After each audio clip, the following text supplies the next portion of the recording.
Chers amis, bonjour et bienvenue dans cette deuxième vidéo dédiée aux fédérations de bodybuilding. J'ai eu beaucoup de retours concernant la première vidéo qui a été plutôt bien appréciée.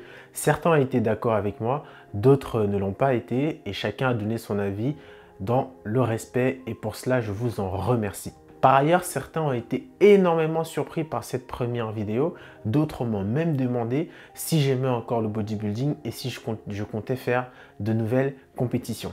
Dans cette première vidéo, j'ai livré une critique complètement dépassionnée et c'était un effet recherché et voulu car dans une critique, je me devais d'être impartial et opiner de manière dépassionnée était le seul moyen d'y arriver. Dans la première vidéo dédiée aux fédérations de bodybuilding, nous avons abordé les inconvénients. Dans cette vidéo, nous allons aborder les avantages. Mais avant de vous exposer les avantages que peut vous offrir une fédération de bodybuilding, je vais répondre à une question assez importante qui est souvent revenue, qui était la suivante. Pourquoi les fédérations récompensent les athlètes avec des récompenses assez faibles? Si les fédérations de bodybuilding récompensent les athlètes au lance-pierre, c'est parce qu'il y a une bonne raison à cela. Premièrement, les compétitions de bodybuilding ne sont pas médiatisées. Le bodybuilding est considéré par le grand public comme une activité étant ennuyeuse à regarder et pas ludique. C'est pas comme le foot ou encore le tennis qui est grandement médiatisé. Donc le bodybuilding est vraiment dans une sphère très fermée et c'est pas encore démocratisé comme le fitness. Ce qui fait que pour une compétition, il n'y aura pas vraiment de diffusion importante. Les sponsors qui seront présents seront donc assez faibles. Les ventes de billets que feront les fédérations pour financer la compétition seront plus ou moins faibles. Et tous ces facteurs font que les fédérations ne récoltent pas assez de fonds pour récompenser grandement les athlètes. Maintenant, on va s'attaquer aux gros avantages que peuvent vous apporter les fédérations de bodybuilding. Grâce aux compétitions organisées par les fédérations de bodybuilding, vous allez être mis en avant et donc vous allez avoir une grande visibilité, notamment dans le monde du bodybuilding.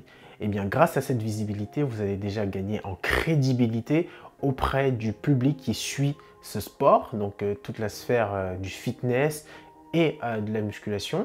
Donc à partir de là, vous allez développer donc une certaine notoriété qui, on le sait aujourd'hui, est très importante pour n'importe quel athlète car c'est avant tout cette notoriété qui va permettre aux athlètes de se financer. Certaines compétitions vont être beaucoup plus médiatisées que d'autres et vous allez pouvoir vous mettre en avant et être donc suivi sur les réseaux sociaux, généralement par le public qui est intéressé par le bodybuilding. Je prends l'exemple de la dernière compétition qui s'est passée à Alicante. C'est une compétition qui s'est déroulée dans des conditions particulières, donc elle a été très médiatisée. Les athlètes qui ont participé à cette compétition ont gagné énormément en visibilité et donc ce qui les permet de développer des business autour de cette notoriété. Vous gagnez en notoriété, vous utilisez vos réseaux sociaux comme un outil professionnel et vu que vous avez un CV probant auprès de votre communauté, ils vont s'engager auprès de vous via votre business. Par exemple, certains athlètes créent des marques de vêtements, d'autres créent des marques de compléments alimentaires, d'autres créent des sites de coaching en ligne et tout cela permet aux athlètes de financer leurs projets, leur vie quotidienne. Et donc voilà, vous voyez bien que grâce aux fédérations de bodybuilding qui vous mettent en avant, vous arrivez à gagner en visibilité et cette visibilité vous permet de développer un business qui vous rapporte énormément d'argent. Donc ça, on peut remercier les fédérations de bodybuilding de nous donner cette possibilité de gagner en visibilité. Je sais que certains sont très sceptiques à cet argument et ils vont se dire qu'il n'y a qu'une poignée de personnes qui arrivent. Eh bien, je pense que c'est comme ça dans tous les sports, dans le football, dans le handball, partout. C'est à vous de faire la différence, c'est à vous de vous démarquer des autres, c'est à vous de rajouter une plus-value, c'est à vous de donner une certaine crédibilité à votre travail. Et cela passe par le partage et par le respect. Et souvenez-vous, les fédérations de bodybuilding sont souvent sponsorisées et vous pouvez signer un contrat avec une marque. Plus vous allez faire des compétitions, plus vous allez gagner en visibilité et plus vous allez pouvoir négocier votre contrat avec un sponsor que vous allez peut-être gagner. Et là, ça va peut-être vous permettre de générer des revenus chaque mois. Et chose très importante aussi, imaginons que vous avez une activité de coaching ou vous avez une marque de vêtements. Le fait de monter sur scène une, deux, trois, quatre fois, là encore une fois, ça va générer une hype autour de votre personne et de là, vous allez pouvoir gagner de l'argent. Hein. Ça va peut-être être 10 000 € de coaching qui va rentrer, 5 000 € pour ceux qui sont les plus connus. Les gens vont adhérer à votre travail, à votre personnalité et j'insiste, encore une fois, c'est à vous de faire la différence. La plupart des compétiteurs font du bodybuilding avant tout par passion et grâce aux fédérations de bodybuilding, on peut exprimer notre passion sur scène. Aussi, en tant que compétiteur, vous avez la possibilité de redorer à l'image du bodybuilding, notamment en Europe ou plus précisément en France, où c'est un sport qui est encore assez mal vu. On a encore cette caricature du bodybuilder qui n'a rien dans le cerveau et qui soulève bêtement les poids. Or, vous et moi, on sait que c'est faux.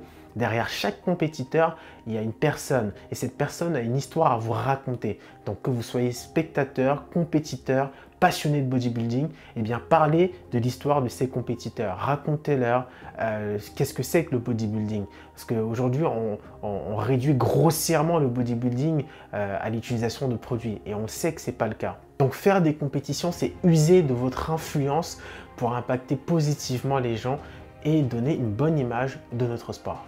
En vous inscrivant et en participant aux compétitions organisées par les fédérations de bodybuilding, vous allez rencontrer des inconvénients, des avantages, mais encore une fois, c'est à vous de faire la différence, c'est à vous de vous démarquer et c'est à vous de tirer avantage de tout ce que peut vous offrir une fédération de bodybuilding. J'insiste sur le fait que émettre une critique, c'est pas synonyme de haine envers le monde du bodybuilding.